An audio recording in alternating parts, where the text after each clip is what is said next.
മോളെ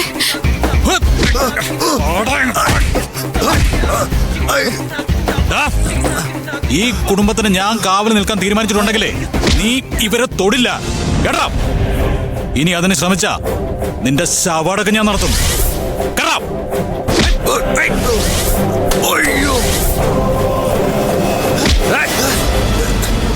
ഇനി പരിസരത്തൊക്കെ കണ്ടുപോരുത് കേട്ടോ.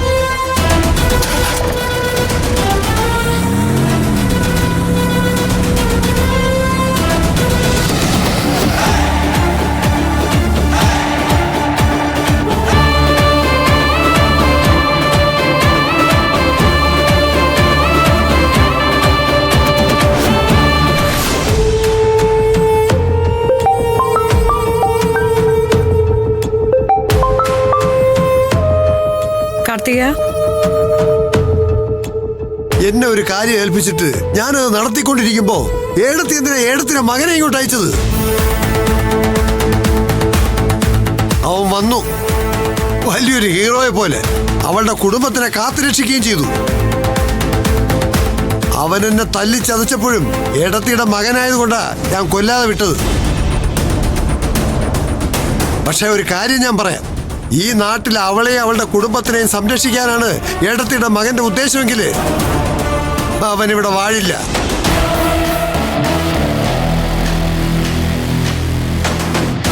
എല്ലാം മറന്നെനിക്ക് പ്രതികരിക്കേണ്ടി വരും. അവനെ തുടരുത്. പകരം കാർത്തികന് ഇനി ഒരുപാട് കാര്യങ്ങൾ ചെയ്യാനില്ലേ? അവളും കുടുംബവും അവിടെ നിന്ന് ഇറങ്ങട്ടെ കാർത്തികയാ. ഇതൊന്നും എനിക്ക് പരിചയമില്ലാത്ത കാര്യങ്ങളാ എടുത്തി. ഇങ്ങോട്ട് കൈവച്ചവന്റെ കൈ വെട്ടിക്കളഞ്ഞാണ് ശീലം. 2 തവണയായി പത്മേടത്തിയുടെ മകൻ. വിട്ടേക്ക്. കാർത്തികേയന്റെ പ്രതികാരം ഞാൻ തീർക്കാന്ന് പറഞ്ഞല്ലേ. അതിനൊരു കുറവ് വന്നാൽ മാത്രം കാർത്തികൻ എന്നോട് സംസാരിച്ചാൽ മതി. നന്ദിനിയുടെ അച്ഛനും അനിയത്തിമാരും മുത്തശ്ശിയും ഈ നഗരത്തിലെത്തുന്ന നിമിഷം മുതൽ നാട്ടിലെ തെരുവ് നായ്ക്കളുടെ കൂട്ടത്തില അവര് 4 പേരും. ഞാൻ നിശ്ചയിക്കുമ്പോ കല്ലെറിഞ്ഞ് ഓടിക്കാനും ഞാൻ നിശ്ചയിക്കുമ്പോ കുരുക്കിട്ട് പിടിക്കാനും കൊല്ലാനും ഉള്ളവരാ. മനസ്സിലായോ? ശരി എടുത്തി. എന്തെങ്കിലും ആവശ്യമുണ്ടെങ്കിൽ വിളിക്കണം. ഞാനങ്ങോട്ട് വന്നോളാം. തീർക്കാനുണ്ടെങ്കിലേ കഴുത്തരിഞ്ഞേനെ തീർക്കണം. ഞാൻ വിളിക്കാം.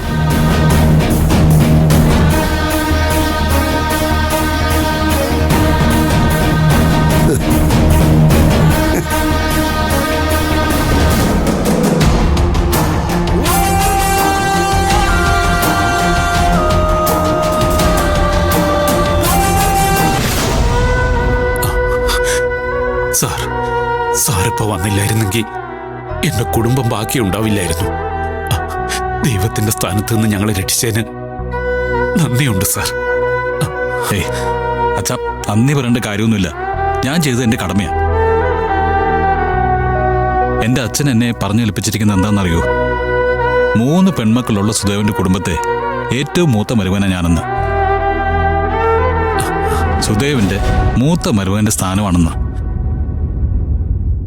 ആ 3 പെൺകുട്ടികളെയും കുടുംബത്തെയും കാത്തു സൂക്ഷിക്കേണ്ടത് നീയാണെന്ന്. ദേ, ആ വാക്ക് ഞാൻ പാലിക്കും.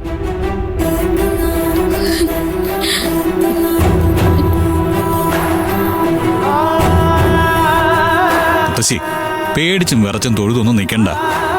മുത്തശ്ശിയുടെ മോൻ നിങ്ങൾക്ക് വേണ്ടി മരിക്കാനും തയ്യാറാ, കേട്ടോ?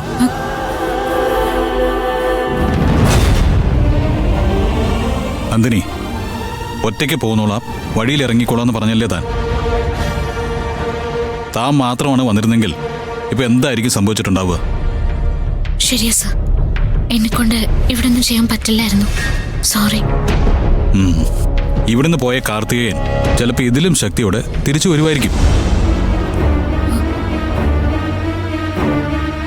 നന്ദിനി, ഞാൻ കെട്ടിയ താലി തന്റെ കഴുത്തിൽ കിടക്കുമ്പോ ഇന്നലെ വരെ തന്റേതായിരുന്ന കുടുംബം ഇപ്പൊ എന്റെയും സ്വന്തമാണ്.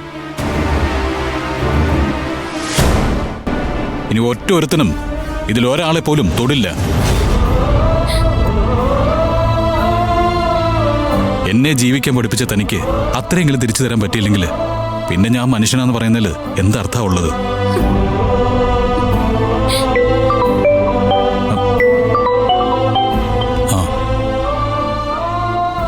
അച്ഛാ, അവിടെ എന്തെങ്കിലും കുഴപ്പമുണ്ടോ? അച്ഛാ, ഇവിടെ ആകെ പ്രശ്നമാണ്.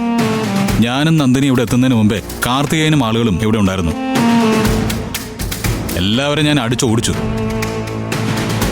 പക്ഷേ കൊല്ലും കുടുംബം കത്തിക്കുമെന്നൊക്കെ ഭീഷണിപ്പെടുത്തിയിട്ടാ അയാളോട് നിന്ന് പോയിരിക്കുന്നത്. അച്ഛാ, ഇവരെല്ലാം കേൾക്കുന്നുണ്ട്. ഞാൻ സ്പീക്കർ ഫോണിൽ ഇട്ടിരിക്കുന്നത്. സുദേവാ, എന്താ സാർ? സൂര്യ നിങ്ങളുടെ കൂടെ തന്നെ ഉണ്ടാവും. അവന് നിങ്ങളെ രക്ഷിക്കാൻ പറ്റുമെന്നുള്ള വിശ്വാസം എനിക്കുണ്ട്. ഞങ്ങൾ സൂര്യ സാർ പറയുന്നത് അനുസരിച്ചോളാം സാർ. നന്ദിനി അവിടെ? പറയൂ സർ. മോളെ നന്ദിനി, ഇനി നിങ്ങൾ ആ നാട്ടിൽ സുരക്ഷിതരല്ല. കാർത്തികേയനോ അവന്റെ ആളുകളോ ഏതെങ്കിലും ഒരു ചതിയിൽ നിങ്ങളെ വീഴ്ത്തിക്കളയും. എപ്പോഴും രക്ഷിക്കാൻ നിങ്ങൾ ഉണ്ടാവണമെന്നില്ലല്ലോ. ആർക്കും ഒരു അപകടം പറ്റാതിരിക്കാൻ വേണ്ടിയാ ഞാനൊരു കാര്യം പറയുന്നത്. സൂര്യ, ഇനി അവരവിടെ നിർത്തണ്ട. നീ അവരെയും കൂട്ടി സിറ്റിയിലേക്ക് പോര്. ഇനി അവരിവിടെ താമസിക്കട്ടെ. അയ്യോ, അത് വേണ്ട സർ. അങ്ങോട്ട് വരാന്ന് പറഞ്ഞ തൽക്കാലം മറ്റൊന്നും ചിന്തിക്കണ്ട. കാർത്തികേയൻ തിരിച്ചു പോകുന്നവരെ സൂക്ഷിച്ചേ പറ്റൂ.